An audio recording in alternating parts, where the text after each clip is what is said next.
A hyperbaric technician notices a sudden drop in chamber pressure due to a power outage. What emergency protocol should be implemented? Answer: a sudden drop in chamber pressure during a hyperbaric session due to a power outage can cause barotrauma or decompression-related injuries if not managed promptly. The following steps should be taken.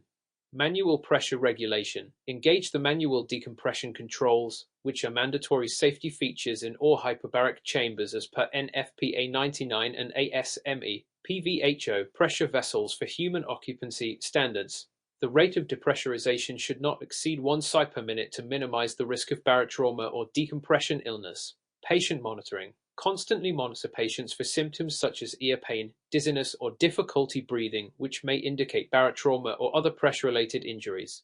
Communication and documentation. Inform patients calmly about the situation to avoid panic. Log the incident and report it according to facility protocols for post-event analysis and regulatory compliance. Backup systems. If the chamber is equipped with an emergency power supply as required by modern safety guidelines, activate it to stabilize chamber conditions. Relevant guidelines.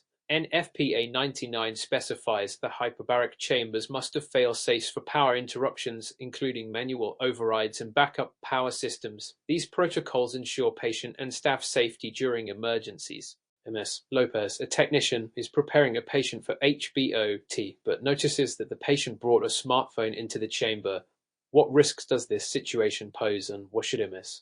Lopez do according to safety protocols? Answer: bringing a smartphone or any electronic device into a hyperbaric chamber poses significant fire and safety risks due to the enriched oxygen environment. Risks. Ignition source. Smartphones can emit sparks or heat due to battery malfunctions, serving as ignition points. Flammable materials. In an oxygen-enriched environment, even minimal heat or sparks can ignite fires rapidly. Immediate actions. Ms. Lopez should immediately remove the smartphone from the chamber before initiating the session. Explain to the patient that electronic devices and other prohibited items are potential hazards and strictly banned in the chamber. Preventative measures. Reinforce safety education during pre-treatment briefings to ensure patients understand the rules. Display clear signage outside the chamber outlining prohibited items, including electronics and flammable materials. Relevant guidelines. The NFPA 99 National Fire Protection Association guidelines mandate strict control over materials brought into a hyperbaric chamber. Only non-flammable chamber-approved items are permitted. This minimizes the risk of fire or injury to both patients and staff.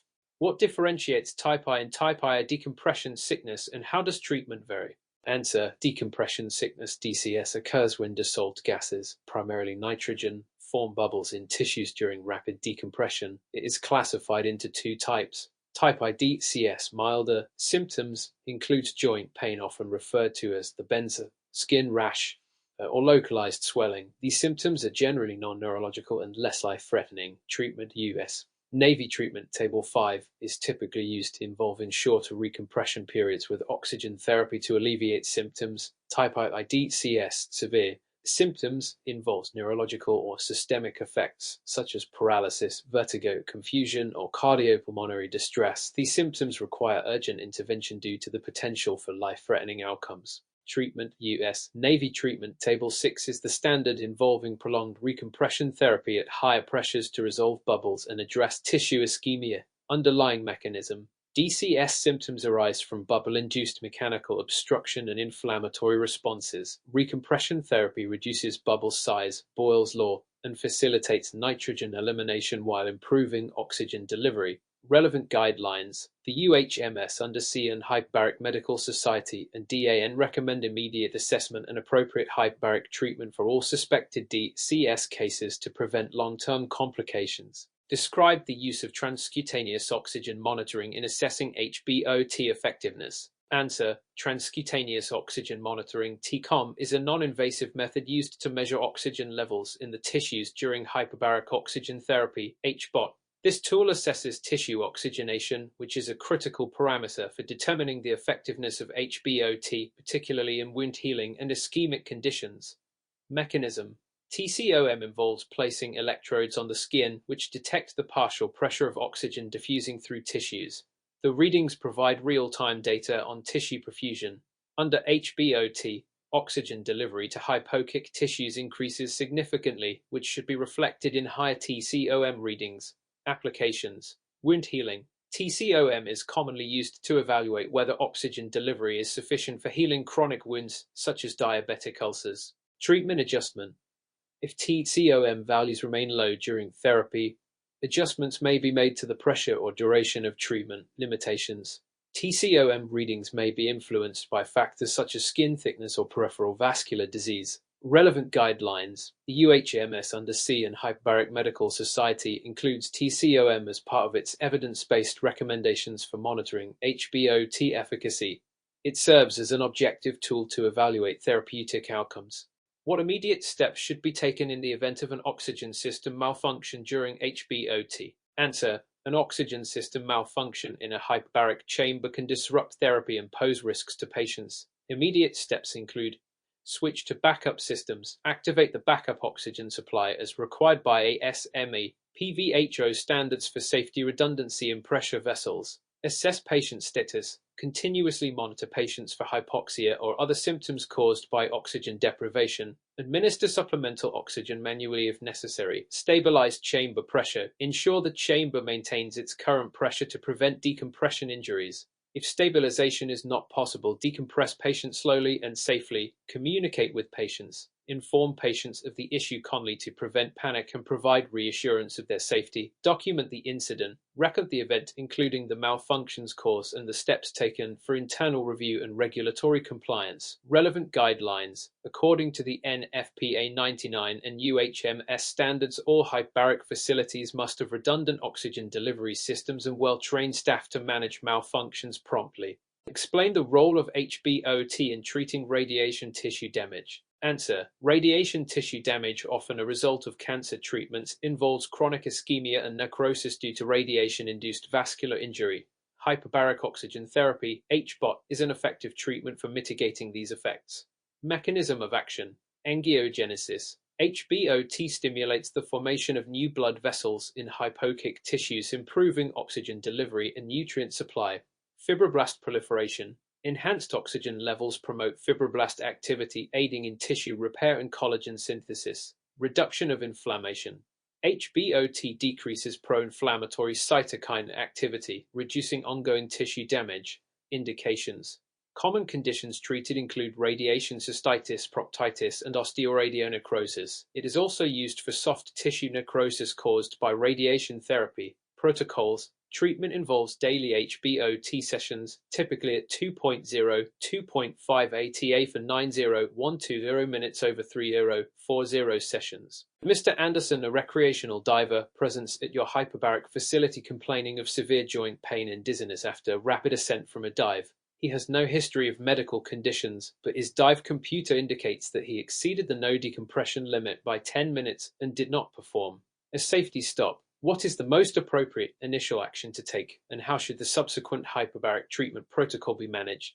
Answer: initial action. Administer 100% oxygen via a non-rebreather mask immediately to promote bubble dissolution and tissue oxygenation. Conduct a quick clinical assessment and obtain a detailed dive history, including depth, duration, and ascent rate. Hyperbaric treatment protocol. Initiate a recompression therapy session using the U.S. Navy Treatment Table 6. This protocol involves recompression to 60 feet, 18 meters, with intermittent oxygen breathing and air breaks over approximately 4-5 hours. Relevant guidelines. The DAN, Divers Alert Network, and UHMS under C and Hyperbaric Medical Society recommend immediate HBOT for symptoms of decompression sickness (DCS). Decompression protocols are based on Boyle's law, which states that reducing pressure shrinks gas bubbles, alleviating mechanical and inflammatory damage. Explain the physiological mechanism by which hyperbaric oxygen therapy (HBOT) aids in the treatment of arterial gas embolism. Age. Answer: HBOT reduces the size of gas emboli via two primary mechanisms. Pressure effects. Boyle's law. By increasing the ambient pressure, the volume of gas emboli decreases, reducing mechanical obstruction in blood vessels. Oxygenation effects. Breathing 100% oxygen replaces nitrogen in tissues and plasma, enhancing oxygen delivery to ischemic areas and accelerating bubble reabsorption. Elevated oxygen levels inhibit the inflammatory cascade triggered by the emboli, reducing tissue injury. Relevant guidelines. According to the UHMS consensus statement, HBOT is the gold standard for treating AG. Immediate recompression with oxygen at 2.8 ATA is typically initiated, followed by staged decompression. What is the importance of oxygen fraction control during HBOT sessions, and how does it minimize the risk of fire in the hyperbaric chamber? Answer: controlling the oxygen fraction is critical to minimizing fire hazards in hyperbaric chambers because combustion risk, high oxygen concentrations 23% significantly increase flammability, reducing the oxygen fraction to levels necessary for therapy, e.g. 21% to 100%, limits potential ignition sources, strict material controls, prohibiting flammable materials like hair, spray or synthetic fabrics reduces fire risk, regulatory standards. Per NFPA 99, National Fire Protection Association, hyperbaric facilities must implement strict oxygen control protocols and fire suppression systems, including Class D extinguishers. Explanation of law. Dalton's law explains that partial pressure of oxygen increases proportionally in a pressurized environment, which further heightens fire risks. A patient undergoing HBOT for carbon monoxide poisoning exhibits seizures during the session. What is the likely cause, and how should it be managed? Answer: cause. The likely cause is oxygen toxicity, which can induce central nervous system CNS effects such as seizures, particularly at pressures above 2.4 ATA. Management. Immediate response: discontinue oxygen delivery and switch to air. Lower the chamber pressure to a safer level while ensuring adequate ventilation. Monitoring. Closely observe the patient for recurrent symptoms before resuming HBOT with adjusted oxygen dosing. Relevant guidelines. The UHMS oxygen dose guidelines recommend limiting oxygen exposure to safe durations based on the partial pressure of oxygen. Dr. Emily Taylor is managing a patient who recently underwent HBOT for carbon monoxide co-poisoning. The patient, Mr. Rodriguez, reports severe ear pain during the treatment session. After the session, Mr. Rodriguez mentions that he struggled with pressure equalization. Dr. Taylor suspects middle ear barotrauma. What steps should Dr. Taylor take to manage Mr. Rodriguez's condition, and how could the occurrence of middle ear barotrauma have been mitigated during the treatment? Answer: Dr. Taylor should assess the severity of the barotrauma by conducting a tympanometric evaluation or otoscopic examination to confirm damage to the middle ear. Provide symptomatic relief, such as prescribing analgesics or decongestants to reduce inflammation and improve eustachian tube function. Educate Mr. Rodriguez on techniques for equalizing pressure, e.g. the Valsalva maneuver or Toynbee maneuver. Just future HBOT sessions, including reducing the compression rate during pressurization. Preventative measures. Ensure thorough pre-treatment assessment, including screening for conditions like sinus congestion or eustachian tube dysfunction. Instruct patients in pressure equalizing techniques before treatment begins. Use a slower compression rate to allow patients more time to adapt to pressure changes. Explain how Henry's law applies to hyperbaric oxygen therapy and its physiological effects on patients undergoing HBOT. Answer: Henry's law states that the amount of gas dissolved in a liquid is directly proportional to the partial pressure of the gas above the liquid. In the context of HBOT, when a patient breathes 100% oxygen under increased atmospheric pressure, the partial pressure of oxygen in the lungs rises significantly. This increased partial pressure drives more oxygen into the plasma beyond the oxygen carried by hemoglobin. The elevated oxygen levels in plasma enhance oxygen delivery to tissues, particularly in hypoxic or ischemic areas. Physiological effects. Enhanced oxygenation accelerates wound healing by stimulating angiogenesis, fibroblast activity, and collagen production. It also inhibits anaerobic bacterial growth and promotes immune response. Relevant guidelines. HBOT indications based on Henry's law are well supported in cases of carbon monoxide poisoning, necrotizing soft tissue infections, and chronic wound healing, as noted in UHMS guidelines. What are the systemic risks of oxygen toxicity during HBOT, and how can these risks be mitigated? Answer: systemic risks of oxygen toxicity. Central nervous system CNS toxicity, manifested as seizures without warning. Pulmonary toxicity. Symptoms include cough, chest pain, and decreased vital capacity. Ocular effects. Prolonged exposure may lead to temporary myopia due to lens changes. Mitigation strategies. Use intermittent oxygen breathing protocols with air breaks to reduce exposure to high oxygen partial pressures. Limit treatment duration and adhere to pressure guidelines, e.g. typically 3 ATA for most conditions. Monitor patients closely during treatment, especially those at higher risk, such as individuals with pre-existing lung conditions. Relevant guidelines. The NBDHMT safety protocols recommend adhering to time pressure exposure tables to prevent oxygen toxicity. The UHMS oxygen dose guidelines are essential for calculating safe exposure limits. Mr. Kenneth Brown, a technician, notices a sudden power outage while operating a monoplace hyperbaric chamber. The chamber is pressurized at 2.5 ATA, and the patient inside is undergoing treatment for decompression sickness. What immediate actions should Mr. Brown take to ensure the safety of the patient during this emergency, and what protocols should be in place to manage such situations? Answer: immediate actions. Engage backup power systems to maintain chamber functionality if available. Begin manual depressurization at a safe, controlled rate to avoid decompression-related injuries. Maintain communication with the patient, if possible, to provide reassurance. Notify the supervising physician or emergency response team. Emergency protocols. Facilities must have a backup power supply and a tested emergency response plan. Staff should be trained in manual operations of the chamber, including controlled decompression techniques. Regular drills should be conducted to ensure readiness for such scenarios. Relevant guidelines. The NFPA 99 Chapter 14 Hyperbaric Facilities emphasizes maintaining power redundancy in emergency operational procedures to mitigate risks during outages. Discuss the role of angiogenesis in the effectiveness of HBOT for chronic wound healing. Answer: angiogenesis, the process of forming new blood vessels, is crucial for tissue repair and regeneration. HBOT promotes angiogenesis by increasing tissue oxygen tension, which stimulates the release of growth factors like vascular endothelial growth factor, VEGF, and fibroblast growth factor, FGF, enhancing endothelial cell proliferation and migration to hypoxic tissues. Clinical outcomes: improved wound granulation and reepithelialization, accelerated healing in conditions such as diabetic foot ulcers and radiation-induced tissue damage. Relevant guidelines. HBOT is FDA approved for chronic non-healing wounds, supported by clinical trials demonstrating significant angiogenic effects. Mr. Aaron Green, a hyperbaric technologist, is preparing to treat a patient suffering from necrotizing fasciitis. The patient, Mrs. Helen Price, has a history of chronic obstructive pulmonary disease (COPD) and is currently on long-term oxygen therapy. During the pre-treatment assessment, Mrs. Price expresses concerns about undergoing HBOT, specifically about potential complications due to her COPD. What should Mr. Green consider when treating a patient with COPD for HBOT, and what steps should he take to mitigate risks associated with this pre-existing condition? Answer: Mr. Green should review Mrs. Price's COPD history and assess her current respiratory function, particularly regarding co-retention and potential risks of hyperoxia.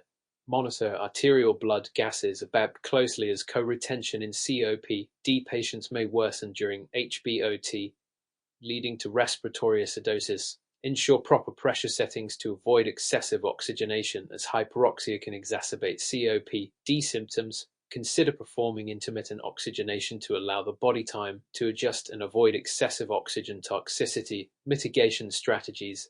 Close monitoring of the patient's response to oxygen during the session. Be prepared to adjust oxygen concentrations and pressure levels as needed. Follow relative contraindication protocols for COPD patients, ensuring their condition is stable before starting therapy. Describe the mechanism of oxygen-induced vasoconstriction and its implications for hyperbaric oxygen therapy. Answer: oxygen-induced vasoconstriction occurs when high partial pressures of oxygen lead to the constriction of blood vessels, primarily in the pulmonary and cerebral circulations. This occurs because high oxygen concentrations reduce the production of nitric oxide, a potent vasodilator, leading to constriction.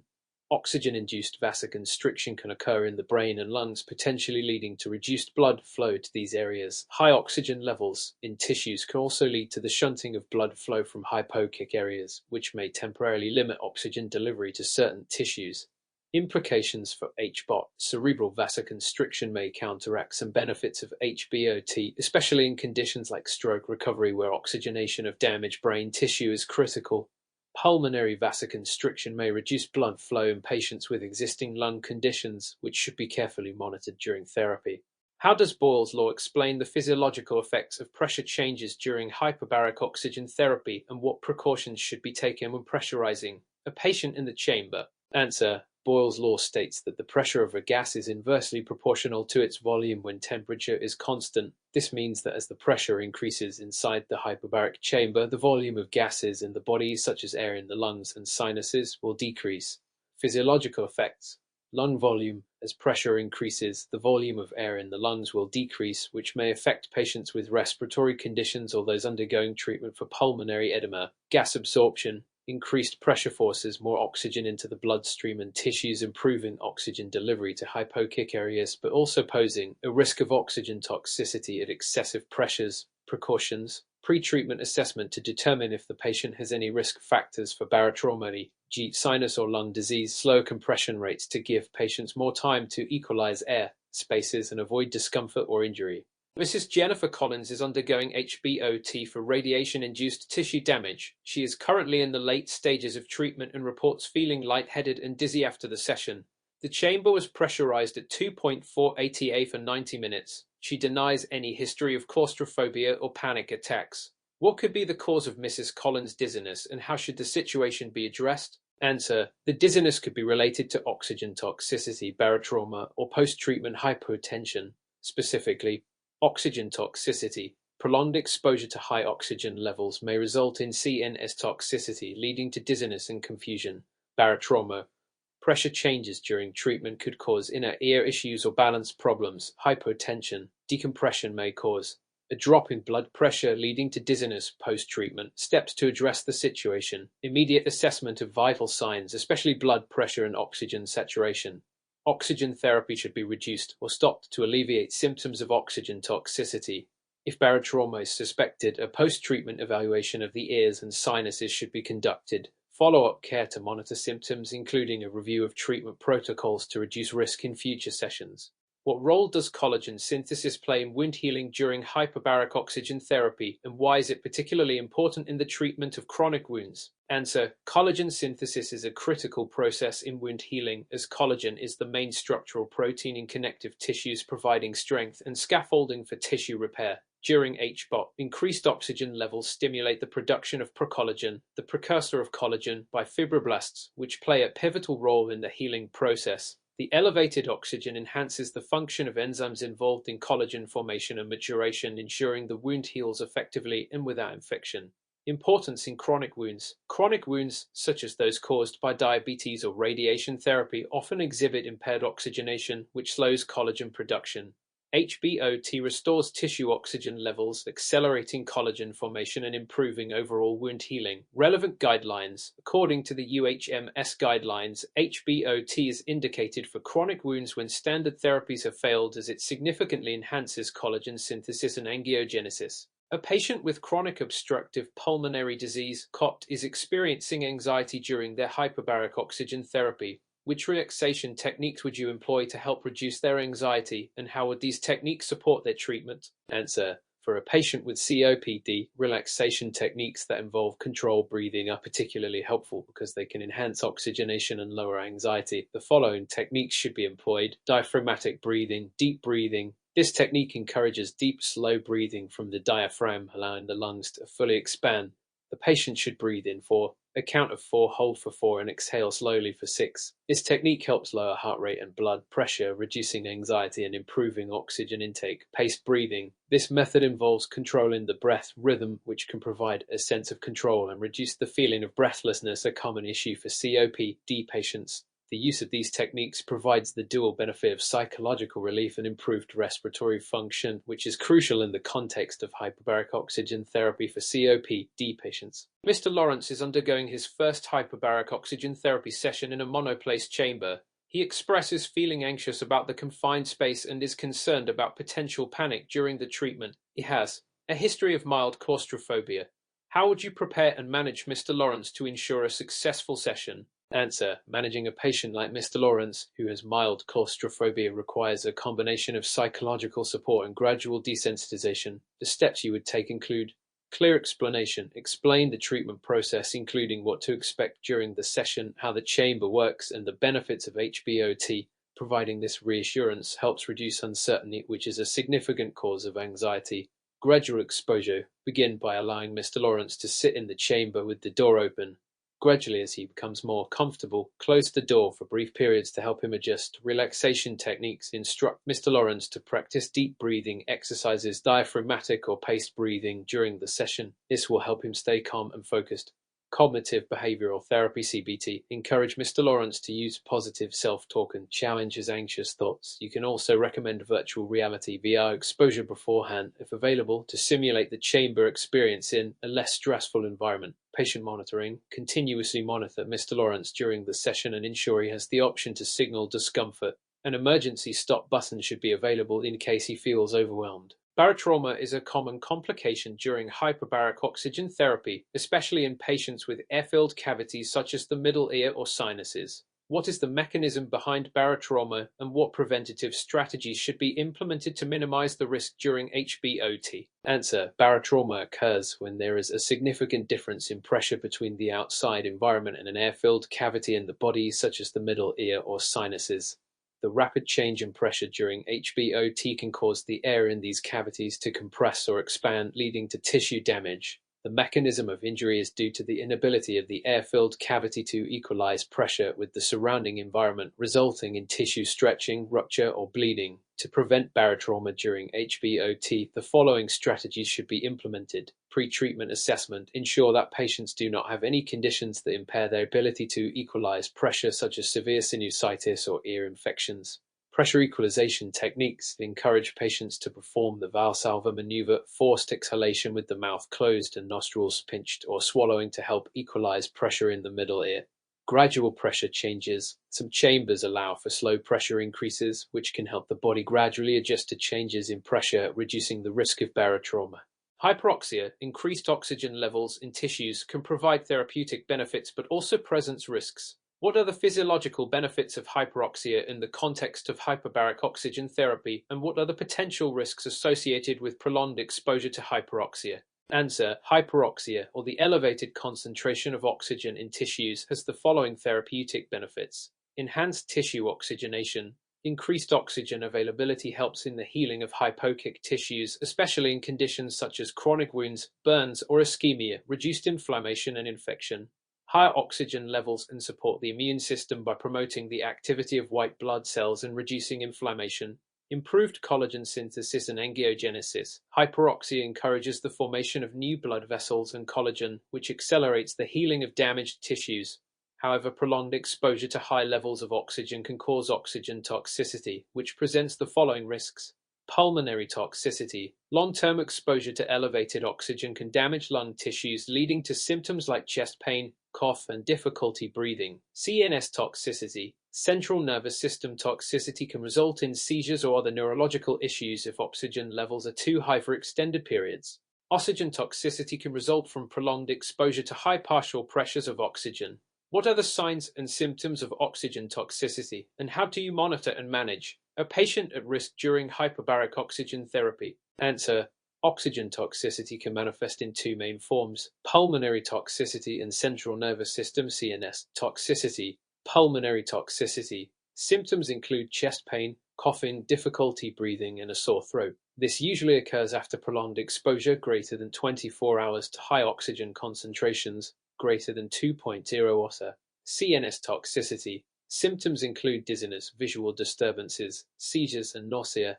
This form of toxicity can develop after brief exposures to high oxygen pressures, particularly at pressures greater than 2.5 ATA for periods over 60 minutes. Monitoring and management. Monitor oxygen levels. During HBOT, it's essential to monitor the partial pressure of oxygen per and ensure it remains within therapeutic ranges, typically between 1.5 ATA and 2.5 otter. Observation of symptoms. Regularly check for any signs of oxygen toxicity, especially during long treatments or high oxygen exposure. Patient management. If signs of toxicity arise, reduce the oxygen pressure in the chamber or decrease the duration of treatments. What is nitrogen narcosis, and why is it a concern for hyperbaric oxygen therapy patients? How can it be prevented, and what are its symptoms? Answer: nitrogen narcosis is a condition caused by the increased partial pressure of nitrogen in the body at depths above 30 meters, 100 feet, during dive-based hyperbaric oxygen therapy. Nitrogen at higher pressures has anesthetic effects which can impair the central nervous system.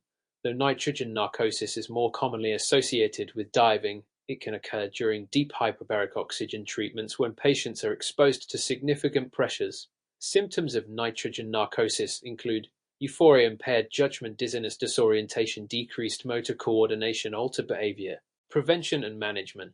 Limiting exposure, use low pressures or limit the depth of treatments to avoid reaching levels where nitrogen narcosis can occur, typically at pressures greater than 4 otta. Careful patient monitoring. Ensure that patients are continuously monitored for any changes in behavior or cognitive function. Gradual pressure adjustment. Ensure gradual changes in chamber pressure to help patients acclimate without undue risk of nitrogen buildup. Discuss the primary medical conditions for which hyperbaric oxygen therapy (HBOT) is considered an effective treatment and explain why HBOT is used for these conditions. Answer: HBOT is considered effective in treating a variety of conditions, primarily due to its ability to deliver high concentrations of oxygen to tissues, promoting healing, reducing inflammation, and supporting the immune response. Some of the primary indications include chronic wounds, e.g., diabetic ulcers. Mechanism: HBOT enhances oxygen supply to the tissues, promotes collagen formation, reduces inflammation, and enhances the effectiveness of antibiotics in infected wounds. It also stimulates angiogenesis, which is the formation of new blood vessels. Effectiveness: it accelerates wound healing in patients with diabetic foot ulcers, radiation injuries, and other chronic, non-healing wounds. Decompression sickness.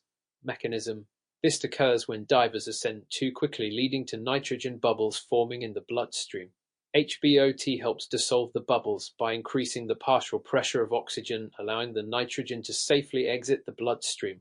Effectiveness: HBOT helps to reduce pain and prevent long-term damage caused by decompression sickness. Carbon monoxide poisoning. Mechanism: carbon monoxide binds to hemoglobin, displacing oxygen and reducing oxygen delivery to tissues. HBOT helps to quickly replace the carbon monoxide from hemoglobin with oxygen, increasing oxygen delivery to tissues and promoting recovery. Effectiveness: HBOT is the most effective treatment for carbon monoxide poisoning, reducing the risk of long-term neurological damage. Crush injuries and compartment syndrome. Mechanism: HBOT improves tissue oxygenation, reducing ischemia, lack of blood flow in damaged tissues. It also reduces the effects of swelling and promotes the repair of injured tissues. Effectiveness: it helps reduce the severity of tissue damage following crush injuries and compartment syndrome, improving outcomes and reducing the need for amputations. What parameters should be regularly monitored during a hyperbaric oxygen therapy session to ensure patient safety, and what actions should be taken if abnormalities are observed? Answer: during HBOT, several parameters need to be continuously monitored to ensure patient safety. Oxygen saturation (SPO), normal range 95-100% action. If SPO drops below the therapeutic level, increase the oxygen flow rate or adjust the chamber pressure accordingly. Heart rate and blood pressure. Normal range. Heart rate should remain within the patient's baseline range, and blood pressure should be monitored for any significant fluctuations. Action: if blood pressure or heart rate becomes abnormal, consider adjusting the treatment protocol, providing supplemental oxygen, or consulting a physician if the issue persists. Temperature. Normal range. Body temperature should be monitored as overheating can lead to discomfort and heat exhaustion. Action: if the patient is too hot, adjust the chamber's ventilation or cooling system to regulate temperature. Mental status: normal. The patient should remain alert and oriented throughout the treatment. Action: if signs of confusion, dizziness, or cognitive impairment are observed, which may indicate oxygen toxicity or nitrogen narcosis, reduce the oxygen concentration or terminate the session. Oxygen toxicity symptoms. Symptoms: visual disturbances, nausea, dizziness, or seizures. Action: if these symptoms occur, immediately reduce the oxygen pressure or terminate the session and seek medical attention. Explain how hyperbaric oxygen therapy can be beneficial for treating brain injuries such as traumatic brain injury (TBI) and stroke. Answer: hyperbaric oxygen therapy (HBOT) benefits brain injuries primarily through its ability to increase the oxygen delivery to damaged tissues. The mechanisms of action include enhanced oxygen delivery. HBOT increases the partial pressure of oxygen in the bloodstream, promoting oxygen diffusion into hypoxic tissues. In the case of TBI or stroke where there is compromised blood flow, HBOT can provide oxygen to neurons and surrounding tissues, helping prevent further neuronal death. Neuroprotection and recovery. Increased oxygen levels help in the repair and regeneration of damaged tissues. Oxygen is essential for the production of ATP, the energy molecule needed for cellular repair processes. It also helps reduce edema, swelling in the brain, minimizing the long-term effects of brain injury. Reduction of inflammation. HBOT has been shown to reduce the inflammatory response in the brain, which is a key factor in secondary brain injury. This helps minimize the extent of injury following trauma or stroke. Neuroplasticity. HBOT can promote neuroplasticity, which is the brain's ability to reorganize and form new connections. This can be particularly beneficial for stroke recovery, where rewiring of neural networks is necessary for regaining lost function. Barotrauma is a common risk in hyperbaric oxygen therapy. What are the mechanisms behind barotrauma, and what preventive strategies can be employed to minimize the risk during treatment? Answer: barotrauma occurs when there is a pressure difference between a gas-filled body cavity, such as the middle ear or sinuses, and the surrounding environment during a change in atmospheric pressure. In hyperbaric oxygen therapy, this can happen when the pressure in the chamber increases or decreases too rapidly, leading to injury of the air-filled spaces in the body. Mechanisms of barotrauma. Middle ear barotrauma. The middle ear contains air and is connected to the nasopharynx via the eustachian tube. If the pressure difference between the ear and the chamber becomes too great, it can cause pain, rupture of the eardrum, or fluid buildup in the ear. Sinus barotrauma. Similar to the ear, the sinuses are air-filled cavities. If air pressure increases without proper equalization, the sinuses may become inflamed or damaged. Lung barotrauma. This is a more serious form of barotrauma where rapid decompression can cause air to expand in the lungs, leading to injury. Prevention strategies. Pre-treatment screening. Ensure that patients do not have upper respiratory infections or other conditions that impair the function of the eustachian tube or sinuses, e.g., allergies, cold, or sinus infections. Pressure equalization techniques. Patients should be taught to perform techniques such as the Valsalva maneuver, pinching the nose and exhaling to equalize pressure in the ears and sinuses. Gradual decompression. The chamber pressure should be increased and decreased gradually to allow the body to adjust slowly to the pressure changes, avoiding rapid ascents. A controlled, gradual descent and ascent will help minimize the risk of barotrauma by reducing the pressure differential.